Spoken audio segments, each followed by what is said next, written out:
Hey, it's Jim Dancy with Comedy Hype News, and today we have one of the best comedians out.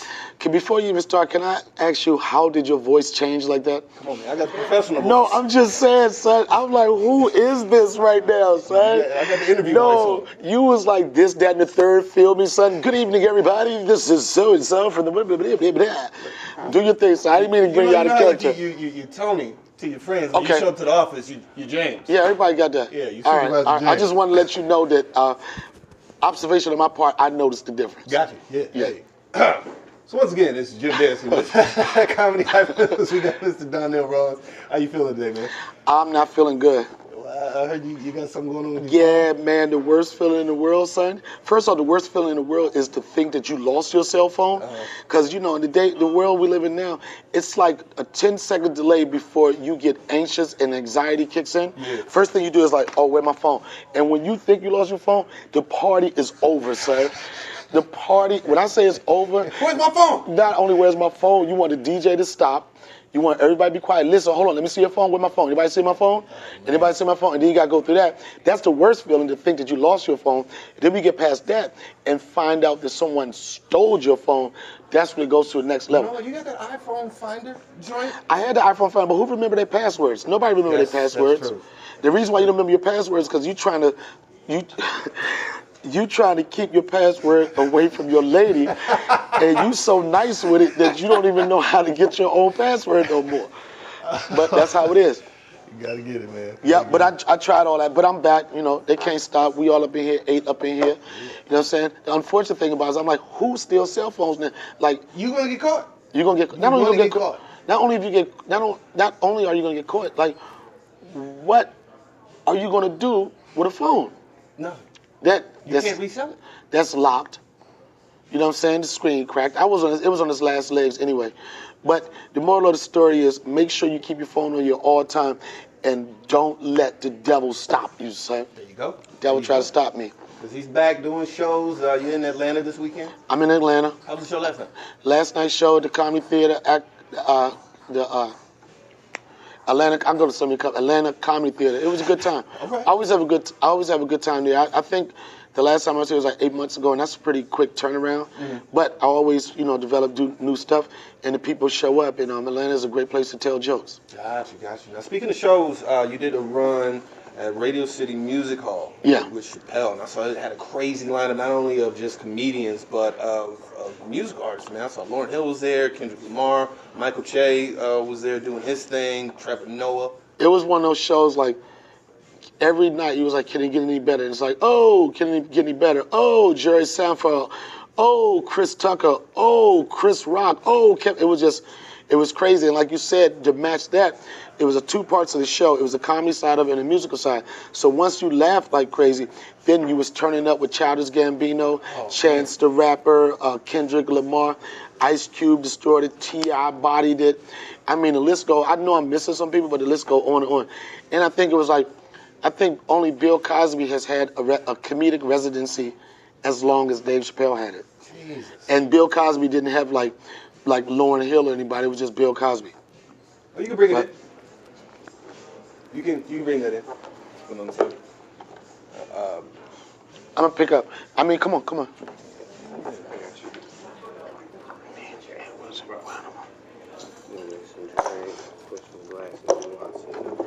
Straws and no straw.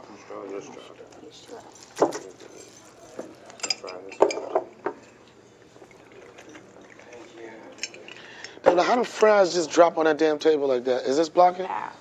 No, Sorry. gracias, señorita. I appreciate it. No problem. Oh, yes! Oh, man, there you got the greens going. Talking about doing. No one. Do you want to play? Sure. Everyone carry. Yeah, thank you. Sharing is caring. Appreciate it. Here it is. Get you some. Thank you very much.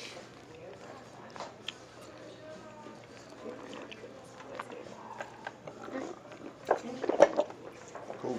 All right, I'm gonna pick it up. Cool. All right. So we had somebody bring in some food, just so y'all know. We gotta eat. We got some collard greens. We got some spice fries.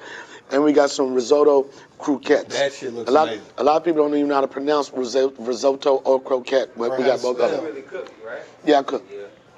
But I think, for me, one of the dopest experiences about working with Dave Chappelle at Radio City Music Hall was that nobody knew I was on the show. Oh. You know, they promoted like the huge names, but nobody knew I was on the show. So when the DJ would do the intro, he'd be like, yo, you saw him on The Wire, you saw him on blah, blah, blah, blah, but you fell in love with him as Ashley Larry on Chappelle's show, Man, and it then blew up. it was just like, we're talking about 6,500 people a night just going crazy. And that's good. I've built a name for myself where people get excited about the character, but that only lasts for a couple seconds before you have to go in. Yeah. So the engagement, the connection I had with them, and then for me to bring the heat, it was like a epic run and an epic summer. No, I saw you at the Tabernacle, man. You bodied it. I had fun. It was crazy. It was crazy. Now, what's it like backstage at one of those events where you have all these celebrities kicking it, drinking? It's a little overwhelming. Like I'm not one to like to socialize with people too much before I perform, because I think that you need to have a mental space where you can be clear on exactly what you want to do. And although you got fans and people that want to see you, I never thought it to be a good idea to communicate with people too much, because they could throw you off, not intentionally, but their focus. They want to have fun with you. You want to have fun with the audience. Definitely. So I usually keep my green room closed and just like listen to some music, meditate, and get ready to go to work. And after you guys are kicking it, having a good time, Yep. relaxing, cool. But after the show, that's it's a what whole party different is. party. After the show, because it's never good to be. I don't think it's good like to show off before show, because you don't know how your performance is going to be. And the worst thing to do is be the life of the party before the show, and then you go up there, you take a hit, Burn your and ass then up. nobody trying to do selfies after the show. They just like, all right, man, good seeing you, bruh. So I'd rather mingle as a celebration. Got you, man. Now, I know you've been on road with a bunch of different people. What's like the greatest story nobody knows about you being on the road with maybe one of your counterparts? The greatest story that nobody knows about, they won't know about. Got you. All One maybe that you could give us maybe like a tidbit of, like you were in like Colorado. No, I'll say this, because going back to I like to cook. I used to always tell Dave I could cook. He was like, yeah, whatever. So I was in Ohio one day, and he was like, yo, I want you to cook. So I was like, that ain't nothing. Let's go to the grocery store. So he thought, and he said it on video before. He said, I thought he'd make like cheese, eggs, or something like that. And I started saying stuff like, I got to marinate my Kobe beef. And he was like, marinate? So basically, he challenged me to cook. And I told him, I was like, you know, if I turn it up, I want you to acknowledge me, not in my face, but in front of the world. You gotta tell everybody. So I went there. I went to his house. I cooked up stuff. Every time he tastes something, he was looking like, And he was like, this is nice. I was like, don't talk to me, son. I said, take it to the stage. So I had to do a comedy show that night, and he came on stage, and he gave it a public apology. And that was the day he was like, you know what, I will have to say, Donnell is one of the best cooks that I know. And I made him do it in public, not face-to-face. I want everybody to know that I did my thing. Yeah. Oh, did you go to culinary school, or did you? I didn't go to culinary school. I just watched a lot of food shows. My mom was a decent cook, but, you know, it's just something I like to do. And I just, you can teach yourself ways to make good food, you know. But it was just something that I was passionate about, and I just kept practicing, and I'm at the point now where, you know, if I cook you a meal, panties can drop instantly. Hey. If I was in the streets like that. Hey, but I'm there not you in the go. street. I'm not in the streets like that, sir. Bring a little wine over, a little cheese spread. Yep. Get that going, man. Now you were part of one of the most legendary sketch shows ever. It's not just a sketch show, but it's a show that represents the culture, the time, the Dave Chappelle show. Now on that you had Dave Chappelle, and you also had Charlie Murphy, who just passed away. Unfortunately, R.I.P. to my brother. Yeah. Now, do you have any like fond memories of Charlie or stories that maybe? I have a million memories of Charlie Murphy. Charlie Murphy was a stand-up guy. He wrote a book called Stand-Up Guy, and that just wasn't relatable to him as a comedian, but just him as a person. You know, never met a dude that was as loyal, that was as generous, as open, and just a humble dude. You know, and I remember, and I think interesting what people have to note is that Charlie Murphy started comedy later in his life. Yeah, that's You know, and he started comedy as a result of having popularity from Chappelle's show and me bullying him into getting on stage. What was that like? Because he looks like a scary No, dude. he is a scary dude until you put a microphone in front of him. And I used to always tell him, like, yeah, you see before, you was on CB4, you gusto, you gangster. I was like, I bet you won't put a microphone in front of your face. And I used to, I kept harassing him to find. And one of the reasons I wanted him to do it because we were going to. I started on Rich Bitch tour, me, him, and Bill Burr. And Charlie had no experience, but I was like, if we get Charlie on stage for 10 minutes, we're good. Yeah. And I bullied him into it. He went on stage for the first time. He did a good job.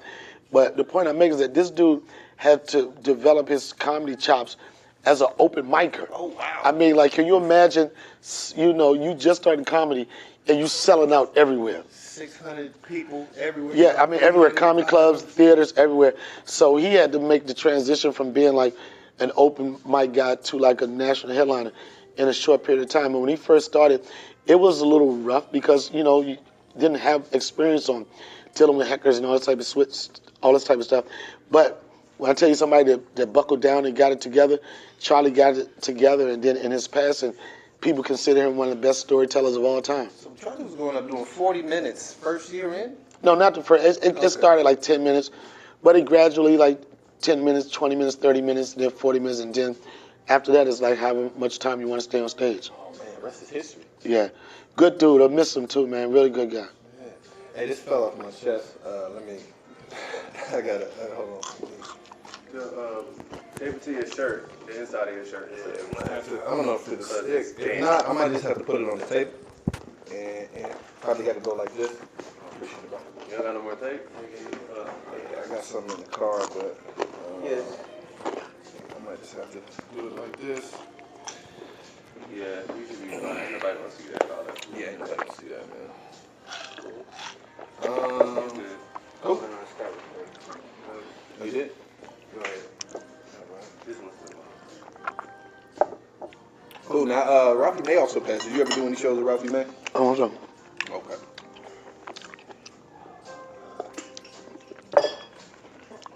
All right. All right. Now, Ralphie May also just passed. Did you ever do any shows with Ralphie May? I never worked with Ralphie May on a show, but you know when you've been doing it for a while, you consider people colleagues. You see them in passing, you pay respects. Hey, what's up, Donnell? What's up, Ralphie? But I had a lot of respect for him for being. He came from stand-up, Last Comic Standing. Oh yeah. And a lot of those guys, the same thing with like Def Jam and a lot of shows that showcase a lot of comedians, they have a short-lived career. You know what I mean? Some people think it's a fad or just in a moment. But he did a great job of being relevant and pushing the Ralphie May brand where he was probably working like 15 years off of Last Comic Standing. Yeah, he was selling out theaters, man. Yeah. It was a good guy too. Like I said, not a personal connection, but all the stories I've ever heard, it was like, he's just a cool, good dude. So, I mean, we losing him, man. Yeah, Dick Gregory just passed. Yeah. And, Dick Gregory, he's supposed to be doing a show out here maybe a week before he ended up getting sick and ended up going in the hospital. So I had the privilege of seeing him, man. Have you ever worked with I've seen him perform at the DC Improv years ago. And it's tragic and it's a loss because Dick Gregory had a voice in comedy that a lot of people don't have. And people are like, yo, who's going to have that authenticity? Who's going to have that moral character? And my answer to that is a guy that I've been working with and known for over 20 years, Dave Chappelle. Okay, there you go. There you go. I'm not saying like pass the torch, but Dave Chappelle has the same type of energy around him. People respect him the same way. You know what I mean? Like uncompromising, you know what I'm saying? Stick to my moral beliefs and deliver the truth to you. So Yeah, definitely. That's powerful because, I mean, he pretty much says what he wants and what he says resonates everywhere. And the thing about it is one thing to say what you want. Some people, to be able to say what you want and be able to be man enough to deal with the consequences of that. And I call that a Muhammad Ali moment. You know, a lot of people ask me like, what do I think? What is great and dope about Dave? I was like, you know, he had a Muhammad Ali moment. Muhammad Ali is a moment when you have to you question your character, Yeah. what you believe in, Oh, yeah. and the decision that you make, you know they could cost you financially, mentally, physically, and you still step to the plate and say, this is what I believe, this is what I stand on. And when Dave Chappelle walked away from that money and opportunity at the time when that show was at the height, I consider that a Muhammad Ali moment. Muhammad Ali is like, nope, I'm not going to Vietnam. Lock me up, prime my career. It don't matter. I believe in this. And that's what Muhammad Ali moment is. Step away, you come back, and your career's still standing, Yep. still A strong. lot of people can't do it. They come back, it's like, you know. Nah, but you can sell out pretty much everywhere that you go, and that has nothing to do primarily with the show, but based off of your Your name and your creativity, brand, man. yeah. And your brand and what you bring to it. So speaking of that, I wanted to ask you about where you got your start in your career. Like, what really catapulted you into Donnell Rawlings, to where you can't go anywhere without somebody. Well, I don't think it was one show that did that for me. It's just been a long career. It's been a career of constantly staying relevant. You know what I'm saying? I'm not on the biggest shows, but I stay on some shows. And never forgetting what it takes to be a craftsman of it and hitting the streets and going hard. You know, I first started in D.C. as a heckler. I would go to a comedy club with some co-workers of mine, and I would heckle. I was so good at being a heckler that people started coming to the show to watch me heckle. Then the owner wanted me to shut up. They invited me to go on stage. I went on stage. First time I ever touched stage, I ripped it. And 23 years later, it's still what I do. Your best heckling moment. Did you get anybody like good? Somebody that's well known? No, I just used to destroy everybody. But my worst heckling moment was I was a young comic, probably doing it for like 7 months, and it was a gay guy in the audience, right? And I took the easy route as a comic. I was like, yo, you gay, right? And I thought back then you could just say you gay and people be like, ah. I was like, you gay, son. Then he shut me down. He said, I'm more man than you'll ever be and more woman than you'll ever get. Yo. And he did this. And ain't no coming back. Yo, he did this. It felt like it was going in slow motion. He was like, and my show was over. I was like, thank y'all, good night. And the funny thing about it, after that happened, maybe like 6 years later, I knew I wouldn't recognize him from the audience, but this dude came and he said, you remember me? And just the way he said it, right, I started having flashbacks. I was like, yeah, you the one that tried to destroy my career. He was like, but you still doing good for yourself. But that was like a most memorable heckler moment for me. He shut me down. Jeez. Yeah, there's no coming back from that. Nah, no coming back. I mean, it's coming back, and then right now, I would have had some more bullets in the cylinder. But when you're a young comic, and you don't have that much experience, you catch a situation you never dealt with, it could break you. It shut me down, but it didn't stop my career. There you go. Now, I know that you have a son that you're proud of. I mean, you're all over your Instagram with him. Yeah. How was that? How was that like? That's the best. I think I've produced and done a lot of things, but the best thing I've ever done was the creation of my son, Austin Donnell Rawlings. A lot of people don't know his middle name is Donnell. I wanted to name him Donnell, but my lady was like, nah, we're not going to do that because she didn't want him to be profiled on paper. Yeah. You got to get it down, man. Yeah, you put, hey, Donnell, Tyrone, Malik. You know what I'm saying? You still got a shot, but that might go in the barrel. But yeah, he's the dopest thing. Gives me inspiration. And people always say, how does having a kid change your life and your focus? And I've always been a focused person, but it's a different lens now. The focus was there, but now I got a fine-tuned lens that's hitting every detail. And I know that everything from here on out, everything that I do in life, everything I should do for him is just crystal clear. I work for him now. Oh, yeah, definitely. Yeah. Definitely, man. And he's gonna be funny too. Gotta be funny. Yeah. He's not doing comedy, but he's doing if I bought him a microphone, and every time he grabs a microphone, I laugh, even if he's not doing anything, just to create his timing up. So anytime he knows when he has a microphone, somebody's supposed to laugh. So he was just, the other day, he was like, I was like, you killing him, stop. And he took the mic, he started swagging out, getting all comfortable. I'm like, don't forget that gay heckler might shut you down, son. Yes. Yeah, my pride and joy of my life. Got you. Now, if he decides to play sports, will you pull a LeVar Ball and take him out of his high school? Take him out of high school? Yeah, I mean- homeschool him so he can go to UCLA. Oh, well, no, I'm not going to be the dude that homeschool. I know that. Nah, homeschool's out of the question. After teaching you manners, I'm going to teach you manners, how to respect your elders. But after that, I'm done. You start throwing trigonometry and calculus and everything. I'm like, yo, Mom, we need some help. Now, that's the thing that I think about now. Do I try to make my son something or do I let him be something? So I think it's a little premature for me to make that decision, but depending on what his skill set is, you know what I'm saying, I'll just got to see how it goes and see what would be the best options and best choices for him. Definitely, You know, definitely. he might be a protege. He might be the next big thing. You know, Painter, pianist. whatever he is. And I will say this: my son, I'm not gonna force him to be a stand-up comic, but he's gonna have a sense of humor. Oh, yeah. Like if you're a doctor, you're gonna have to be the funniest doctor. If you're a lawyer, you gotta be the funniest lawyer. And then Dad wouldn't like it if you like to do, yo, you whack. Like how could Donnell Rawlings' son be whack with jokes? That's so disrespectful, son. That's gonna be a hard act to follow. If- to if- become a comedian, though. I mean, I hope he does. You know, everybody's kids don't follow. Like, you know, I know Magic Johnson would have loved for EJ to be a point guard. Michael Jordan is I know Magic Johnson would have loved for EJ to be a point guard, but it just didn't happen. I know Magic Johnson would want EJ to run the court and not the runway, but it just don't happen. It don't separate the love you have for your kid, but it's like, okay, but I love you. I can't do nothing but love you, son. But I wish you had a jump shot. Yeah, man, from the elbow, man, top of the key. From the elbow, like, yes. Pass that rock, man. Let's speak of other current events. Cam Newton just kind of destroyed a lady.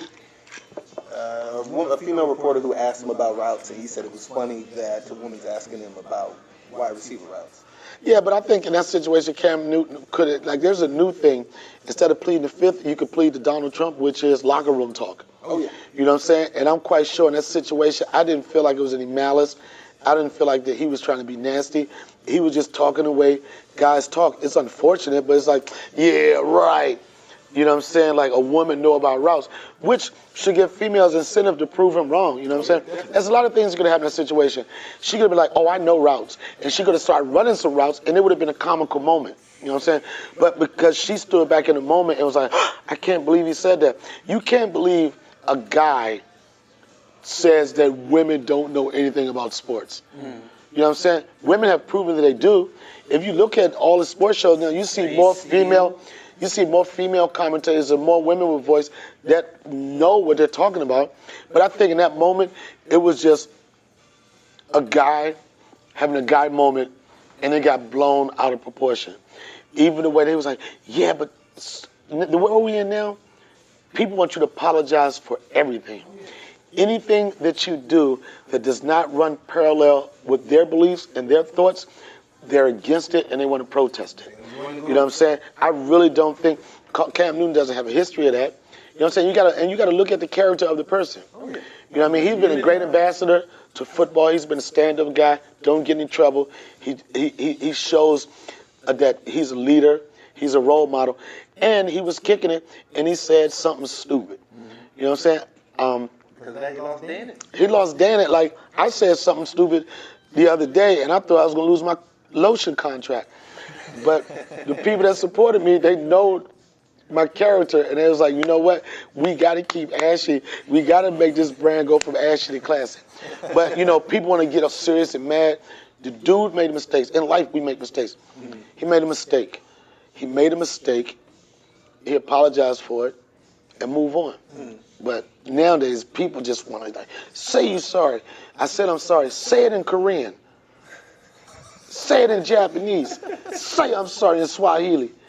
Say I'm sorry in sign language. Man, God damn it, I'm sorry, man. Give me my money back. Yeah. Let me kick now. Being in public spotlight is hard. So you had a run-in with a fan in New York. Well, I can't consider a person that would violate my private space and be persistent on, making me part of me and my crew part of their timeline, their storyline.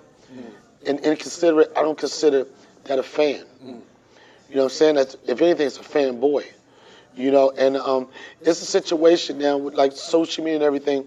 You know, you want to be open to your fans. You want them to be a part of your life. But there comes a point where they have to, or not have to, because they'll make an argument that I have the right to do whatever I want. But just be considerate that it's a human being you're dealing with. They got feelings, they got emotions, and a lot of times they not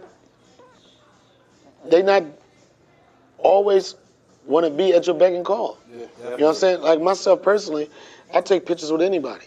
You know what I'm saying? But if I'm with my family, we having dinner or something like that, and you want to come in the middle of that, and it's kind of like enough is enough. You know? But it's like it's like nowadays it's like people got their phones, and it's like they force you to be on their story.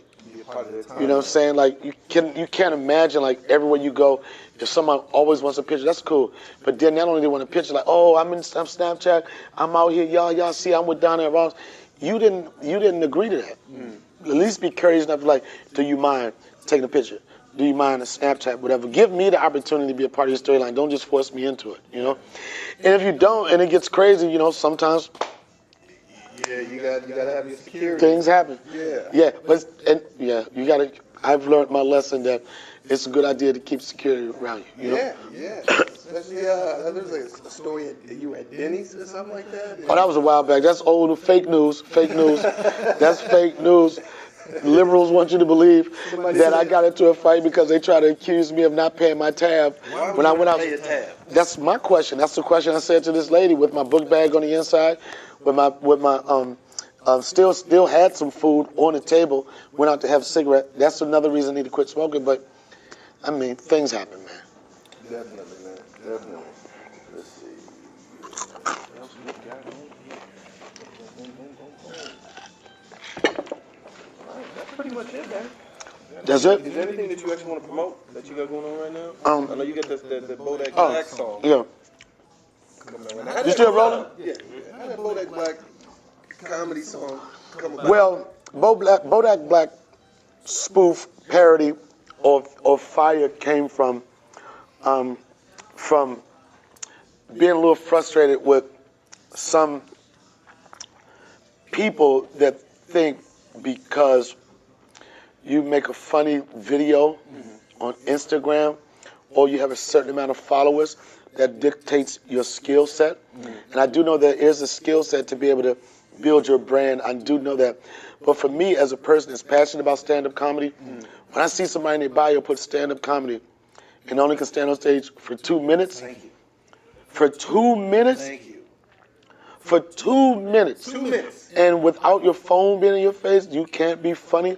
And there's examples of guys that come from the social media land or world. DC Young Fly is a perfect example. He put the work in on social media, and he put the work in to get his skill up, and he's a superstar now. And there's a lot of stuff happening. I'm just saying, you know, at some point, care enough to understand that stand-up comedy is a craft. Take it serious, and if you don't be shitting on the people that may not be on social media like that. Don't be shitting on the people that's been in the game for a while, because those same people, if you meet them in the ring, you're probably gonna get knocked out. So the song I made was a song to let you know, you keep it over there, but if you come over here, you could get knocked out. It's gonna be rough. I don't got a gram. I make funny moves. You gotta let them know sometimes, man. Yes, You wanna go 40 minutes, you can't do that. you can't do it. Get ready. Watch a little too deep for you, man. Yep. But hey, once again, this is Jim Dancy with Comedy. Oh, the voice, he came back with the voice. Hey, it's my hiring voice, okay? I need a job. This is Jim Dancy with Comedy Hot News with my man, 100 Grand, Mr. Donnell Rollins. Yes, sir. I appreciate you coming through, man. Thanks for having me, son. All right, where can they catch you sometime soon? These nuts. See, that's so y'all don't have to do that. I know y'all saying, grow up, nigga. Y'all still doing nut jokes? Yes, they never die. Every 5 years, these nuts come back. Donnell Rollins on everything. Appreciate it. You guys have a good day. Appreciate you, brother. Peace to me, fire, son. That shit funny as hell. Sorry for keeping you from the food, man. Bro. Got all these shits. I know you got. Help yourself, man. You eat all this. You still got the mic on. All right. Yo, so what I do is I grab the bitches by their pussy. I hit them with a molly. Yo. Dude, we did a show last night. I told them, we should leak that shit down there. That'd be funny. I grabbed my You still pussy. got the audio on, man. Oh. We did a show last night. Chick just said Trump. Man, a little white girl. North Georgia. And Buddy just got up, complained, so we were talking about weed. That's what he said? Yeah. Disrespecting the president. Yeah, when I talked to her Man, outside. she gives only 2 minutes of a white girl talking about white girl stuff. Man, they get, one of the concepts, what is too soon? Thank you, sir. People think it's too soon to crack a joke. Sometimes it might be too soon to crack a joke, but I told them last night,